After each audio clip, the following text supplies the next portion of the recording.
தனுஷின் இட்லி கடை 4ஆம் நாள் வசூல். தனுஷ் இயக்கிய 4வது திரைப்படம் இட்லி கடை. கடந்த 1ஆம் தேதி வெளியான இப்படத்தின் 4ஆம் நாள் வசூல் விவரத்தை பார்க்கலாம்.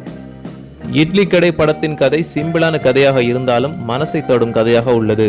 ராஜ்கிரண் ஒரு கிராமத்தில் இட்லி கடை நடத்தி வருகின்றார். இவர் நடத்தும் இட்லி கடைக்கு அந்த கிராமத்தில் நல்ல பெயர் உண்டு. அதற்கு காரணம் ராஜ்கிரனின் கைப்பக்குவம். அவரோட ஒரே பையன்தான் தனுஷ்.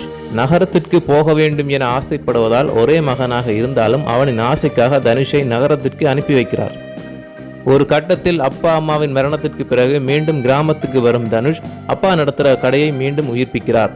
சிறு வயதில் தனது சொந்த ஊரான தேனி மாவட்டத்தில் இருக்கும்போது அங்கிருந்த இட்லி கடை, அவர் பார்த்து ரசித்த மனிதர்கள், அவர்களின் வாழ்க்கை ஆகியவற்றை கொஞ்சம் கற்பனை கலந்து இட்லி கடை படத்தை உருவாக்கி இருக்கிறார் தனுஷ்.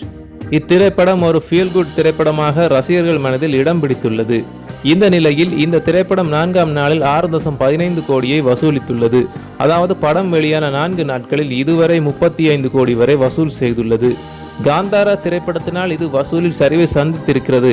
இருப்பினும் இட்லி கடை குறித்து நல்ல விமர்சனங்கள் இருப்பதனால் இனிவரும் நாட்களில் வசூல் அதிகரிக்கலாம். என்னதான் காந்தாரா அதிரடி படமாக இருந்தாலும் இட்லி கடை தான் குடும்ப சென்டிமெண்டை வெளிக்காட்டுகிறது.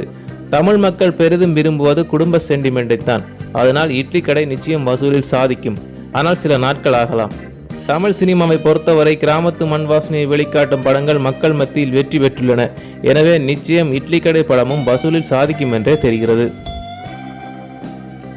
நன்றி நண்பர்களே. மேலும் இதுபோன்ற சினிமா தகவல்களை தெரிந்துள்ளதற்கு எங்களுடைய சேனலை சப்ஸ்கிரைப் செய்யுங்கள். மேலும் இந்த வீடியோ பிடித்திருந்தால் லைக், ஷேர், கமெண்ட் செய்யுங்கள்.